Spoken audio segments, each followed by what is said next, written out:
As you see, I picked him up. I went to Pico to buy this just to get him home. I didn't want him in a box. So he's here. Well, folks, welcome to my channel. I am on my way to pick up the baby. Man, I actually do. It's 10 o'clock now. I'm supposed to meet him at Petco at noon.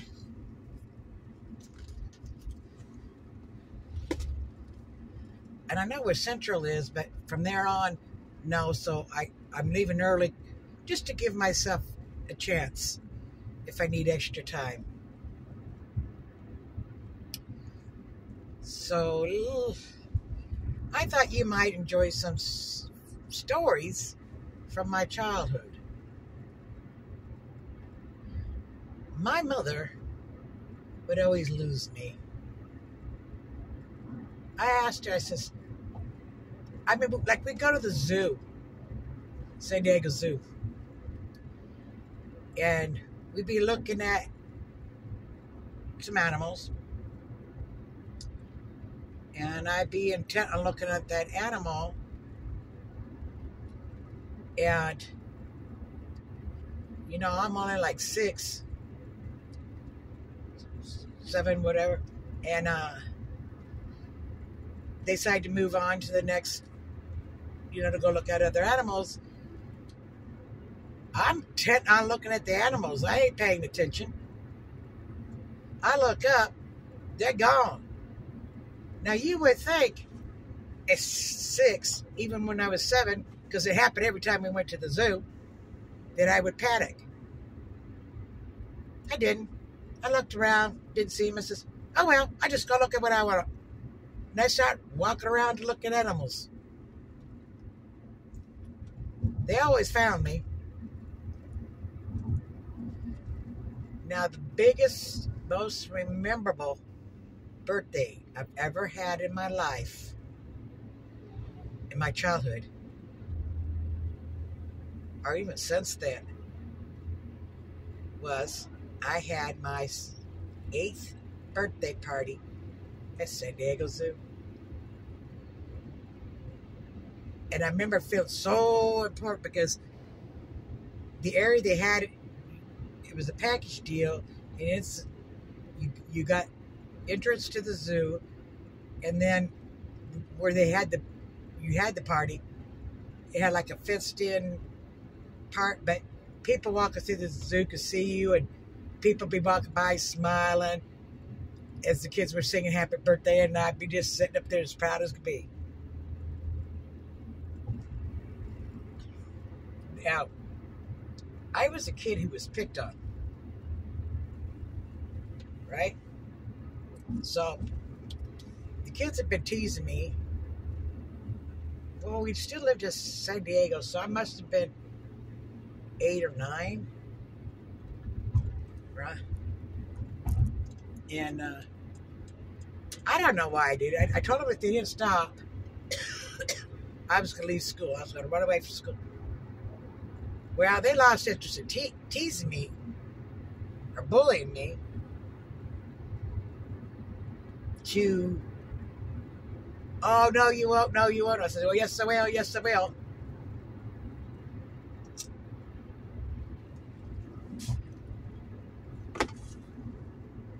And, well, the school recess bell rings. What could I do? I mean, I regretted it as soon as I said it, but I guess you could say I had a safe face or whatever. Instead of walking to where we were supposed to wait in line and everything to go back to the class, I just continued walking on. So the teacher's hollering at me, and I'm ignoring her. Well, of course, they called my parents, and they called the police. And mind you, the only way I knew how to get home was by the school bus route. And that's what I did. Now, I didn't come idiot. It did not occur to me. And I'm going 50. He's speeding. I wish there was a cop here to give him a freaking ticket. Anyways, back to the story. Where was I? So it didn't occur to me that they would call the authorities or any of that. I just figured, I got home, they'd never know about it. Well, when I got close to home, the area I knew, there was a shortcut across this field, and I took it. And then when I came up on the street where I lived, I could see my dad, which was actually technically was my stepfather. But he was my real, as far as I'm concerned, he was my dad.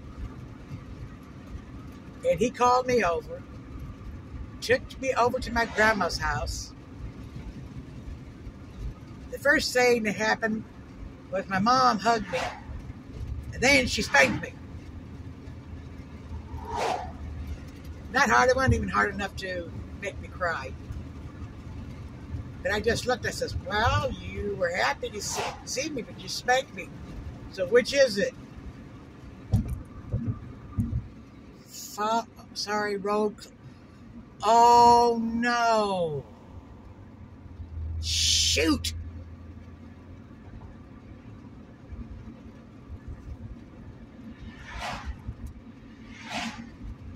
Road closed ahead.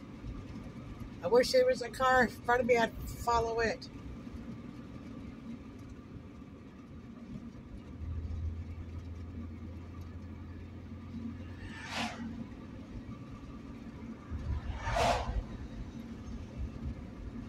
Got me worried.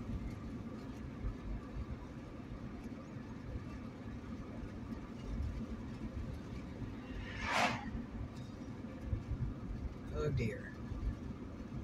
It says the road's closed up here. There's going to be a detour. Good thing I left early. Very good thing I did.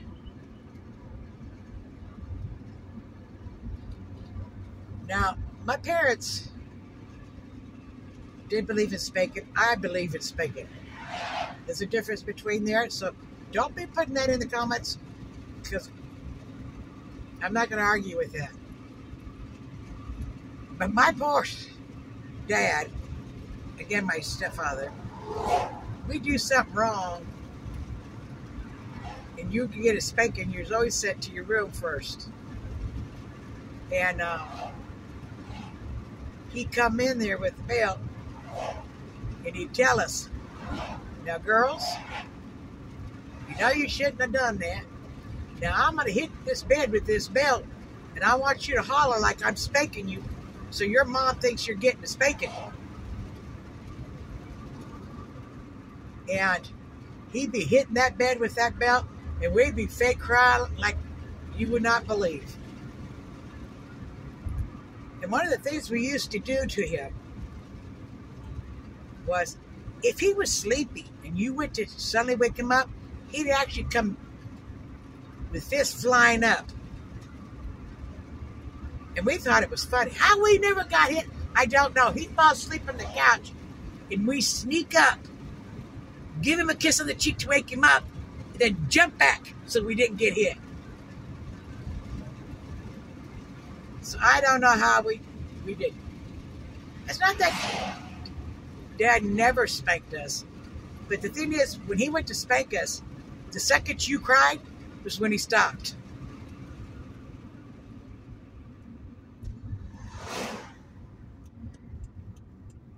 Well, maybe they just haven't took that sign down.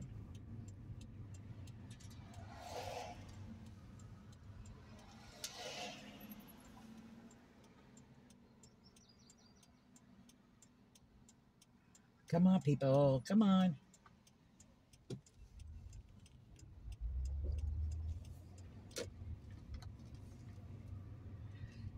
And But he'd go to spank me, and he thought that I was being nasty or stubborn. But he'd go to spank me. Now, he never had us pull pants down or anything like that. We just had to bend over the bed. And he'd be spanking me, and I wouldn't cry. And one time, Mom said, "Hey, that's enough." He goes, "Well, this child won't cry." Because he would, I mean, like Susan, when my sister got a spanking, the belt come across her little butt one time, she cried, and he stopped. So when she did that, I just looked at it, and I says, "Don't worry, Ma, it don't hurt." I guess I shouldn't have said that. Okay. This has got me worried. Anyways, because he went and bought himself a brand new belt. I don't even remember what I did. But I was getting spanking. And I thought it was going to be like it always was. They've been working on this road for a year that I know of. And oh, that house. I love old houses. Anyways, that thing came across my butt. And I was surprised. And I immediately started crying. Oh, that place right there has got a bad reputation. They used to have horses over there. And I guess they weren't taken care of. They were emancipated, and authorities had to get involved. The whole bit.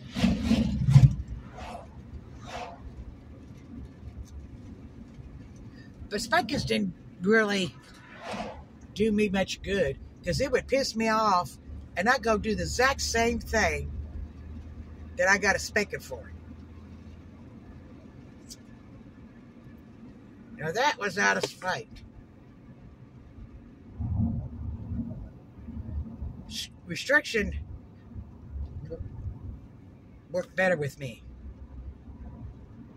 But my mother, we were made to feel guilty about food. She bought this cantaloupe. My brother actually the one who ate it. So she was putting us all on restriction since none of us would admit it. And I was a teenager babysitting. I had a babysitting job that night. And I says, "Well, I hope you're happy, because now I can't babysit." Well, I guess Tim felt guilty, and he confessed to it. I was still not allowed off restriction that night. I still wasn't allowed to go, even though I did. She says, well, she had to help. Because, hey, Tim was her favorite. And I had to go down and tell them I couldn't babysit. And that really pissed me off. But we own some property in West Point, California. And we would go camping up there. And our parents, they just turned us loose. 7 or 8 years old, turned us loose up in those mountains. And we'd be roaming those mountains all day long. Well, one particular time, I was about 9, I think. And me and my brother were roaming the hills, mountains in West Point. When we came upon, there was this lake, a reservoir, whatever you want to call it. You were not allowed to fish in it. It was contaminated or something. Dang. And we found this cart, go-kart type thing. We got in it. Now, mind you, there wasn't much traffic up there. The roads were real windy. speed limit was like it is up here, 45 miles. And it's going downhill, so we were going. But the few cars we did pass, you should see the look of those people, because we didn't stop it. We just went around them. You should have seen the look of my mother's face, parents' face, when they were driving up the road looking for us. We didn't get in trouble or anything, but boy, that had upset them. Then when I was 13, they didn't hire babysitters at all. Past that noise. And our parents went out. Brian was still just a little tot. He may need a babysitter, but hey, you had a 13-year-old daughter, right? Now, it's a part to the story. I had found a stray German Shepherd.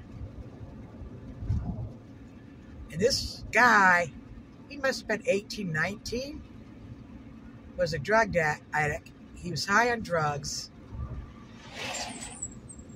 Lived with his parents. Is the only reason he was in a good area. And broke into this woman's house with the intentions of raping. He had a gun on him. He points the gun at her. Well, she takes off running through the house. She actually jumps through her window, through the screen.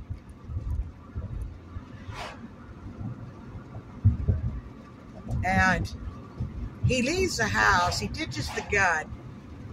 He goes to go in our house. Now, when you went in our house, the minute you go through the door, to one side was the formal dining room. Then you went into the kitchen. Then to the second dining room. Into the living room. You can make a complete circle. And he went into our room. And the reason we woke up, because the dog did bark at him. Didn't stop him, but he barked at him. And I go, oh, he's barking. But when he goes, bark, bark, that's the whole thing he ever said. The whole freaking time was bark, bark. And I said, no, something wrong. And he's at the entrance of our room, and he's got his hand out.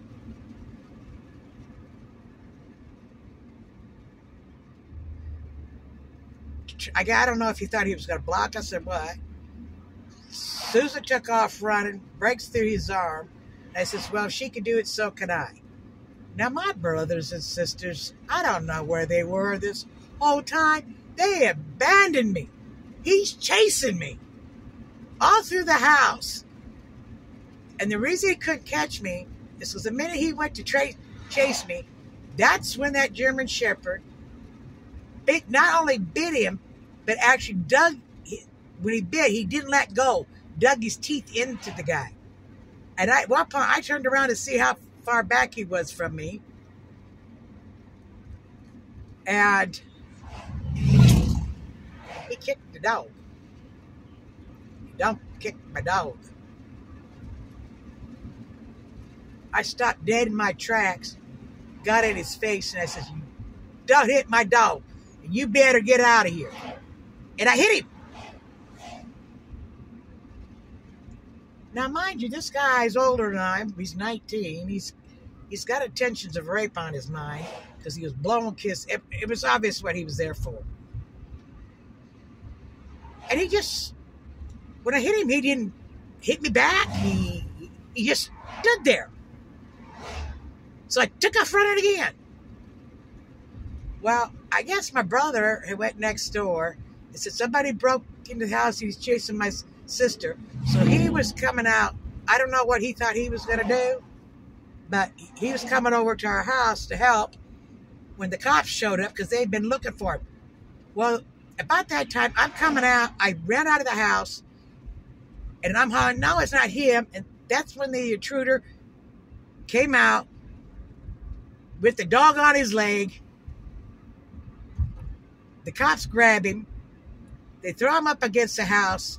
The dog releases him at that time and sits down. And I think if he would have gave them any trouble,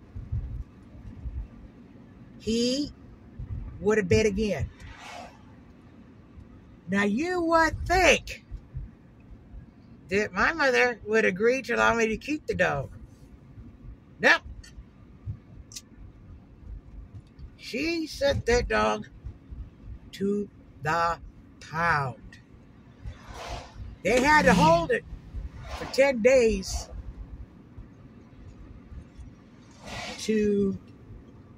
because it had been a stray, didn't know if it had its shots. Now, my mother swears up and down. A friend of hers said, no, that ain't right. They went and adopted the dog.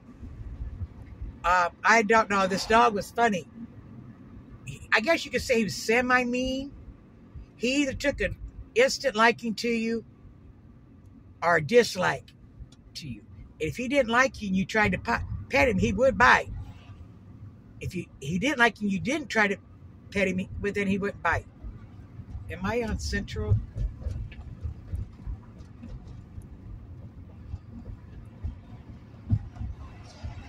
I don't know.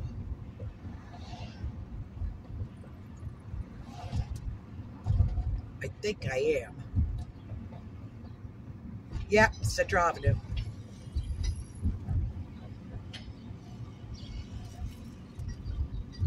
Looking for Cornerstone.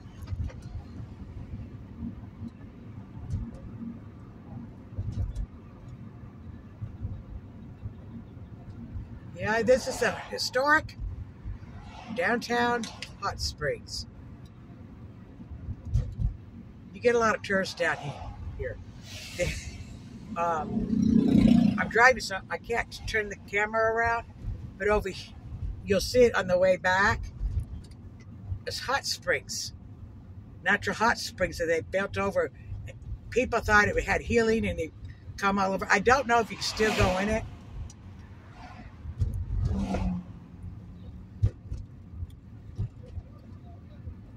What is more?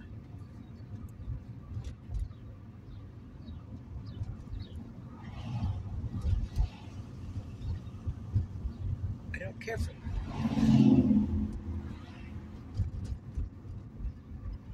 Okay.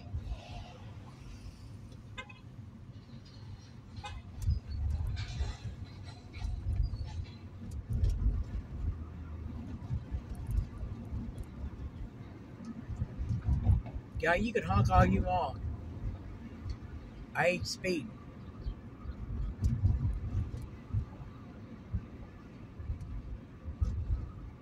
Quilla. Market. Well, if that's by alphabetical order, I got a while. Way to go.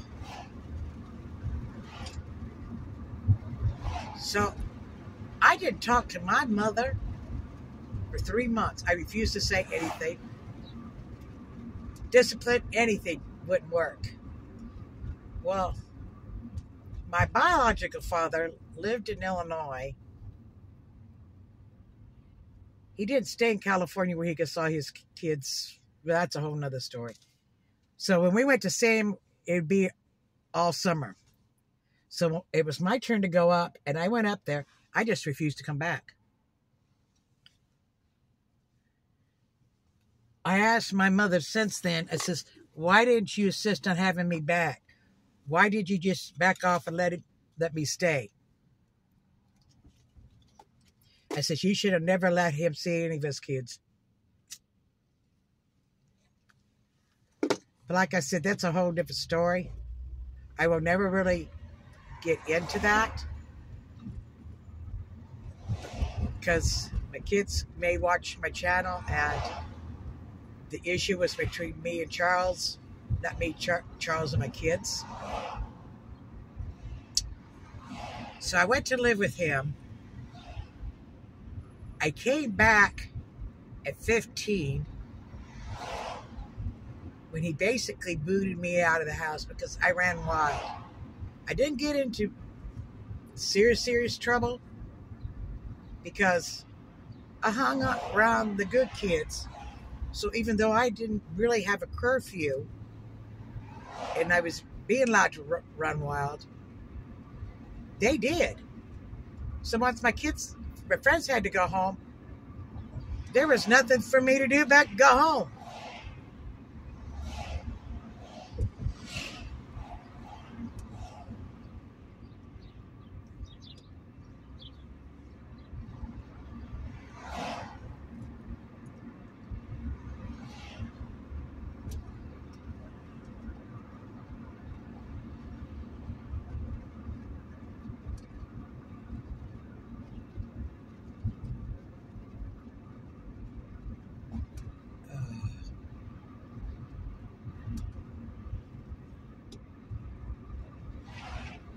It's Greenwood.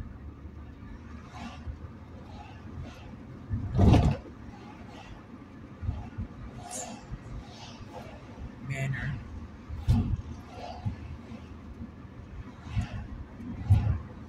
Okay. I came back.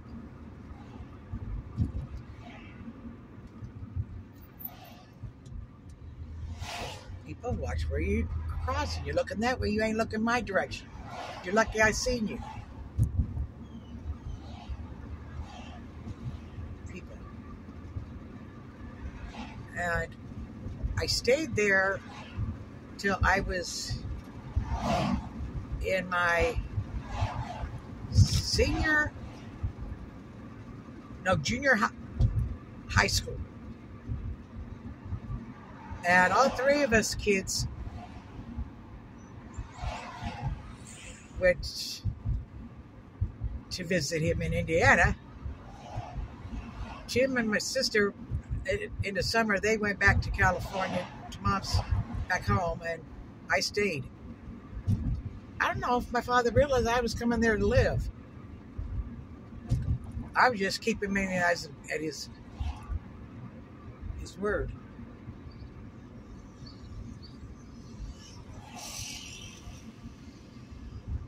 And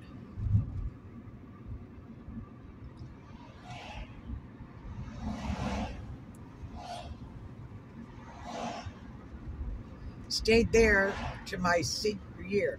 Now, the funny thing was they didn't know what to do with me because I had come from California where a class was worth more points, which was actually more than I needed to graduate there.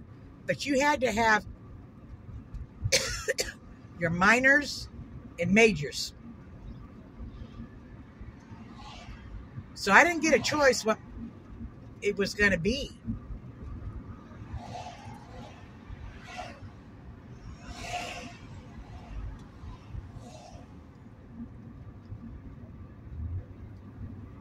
Okay, there's Kroger.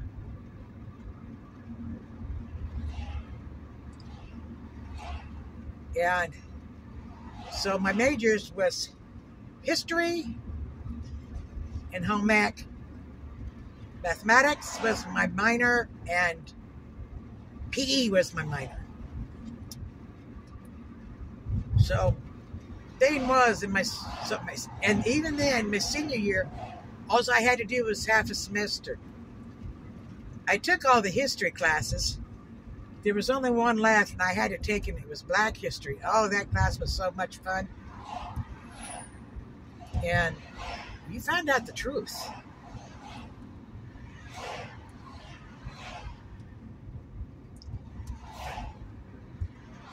Because we would have to sit in groups, argue.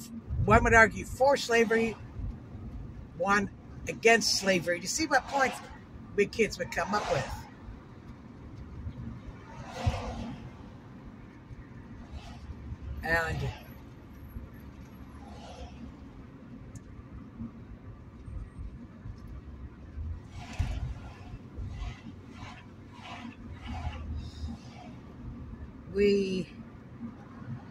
And then at one point we had to, like we were studying the segregation, at lunchtime we could only sit at a certain table. We weren't allowed to sit with our friends. It was just a real fun class to take.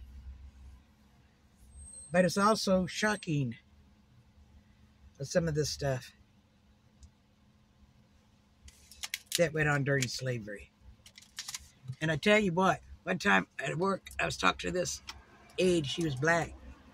And we were talking about black history, and I started to recite black history. And she says, how did you know that? I says, I learned it in school. She was shocked that a white person would know black history.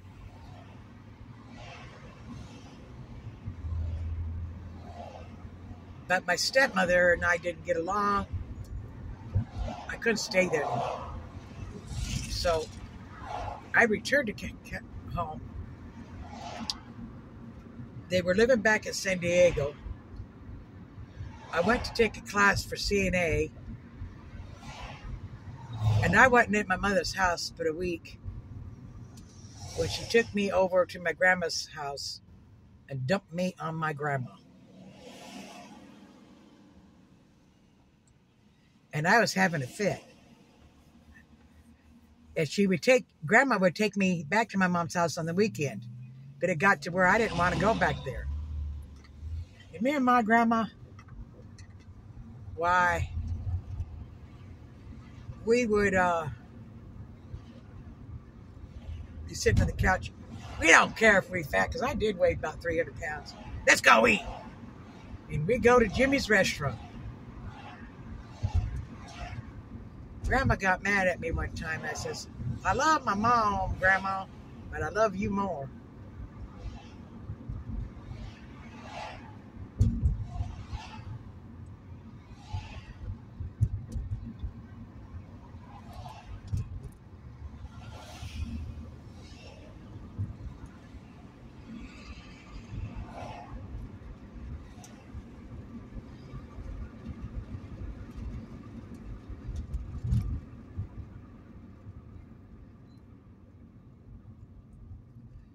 Okay. If I don't run up on it soon,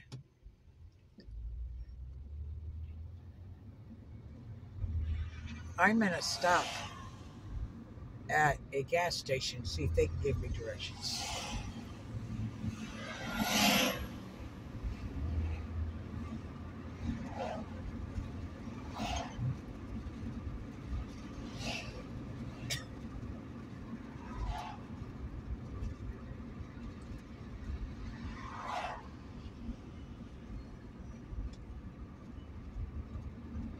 Now, I know Central's runs into that street I need.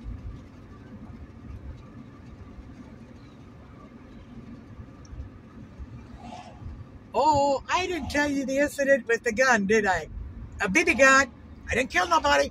Let me make that abundantly clear. I did not kill anybody. I didn't even seriously injure anybody. Behind our house, there was a riverbed. And there was this swing with the tire. Ooh, Hobby Lobby. You can't go to Hobby Lobby, Linda. You can't go to Hobby Lobby. No Hobby Lobby.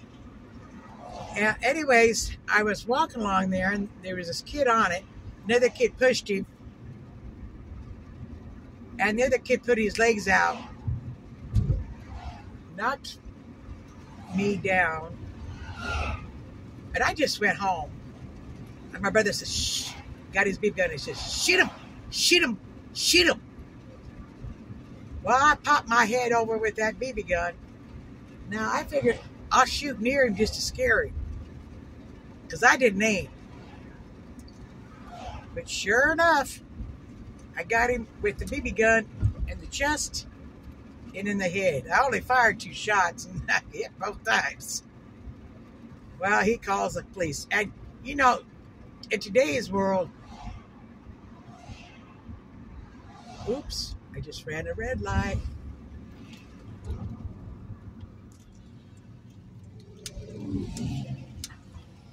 And they would know at 7-Eleven. All that would happen is that cop took the gun, told me to apologize, and by this time my mother's home. And I'm stubborn, and I'm telling the cops what happened, And I says, I am not apologizing. And I flat out refused. And I did care. The cop says, yeah, you're going to apologize. I says, no, I'm not. He has to apologize to me first. So the kid did. And that's when I reluctantly said sorry. But I really wasn't sorry.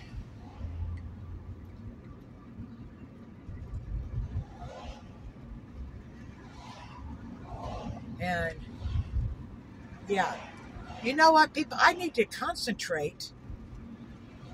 And I've been talking, I know, for a good hour. Are you still with me? So I'm going to let you go. And I will talk to you all later. Happy diamond painting.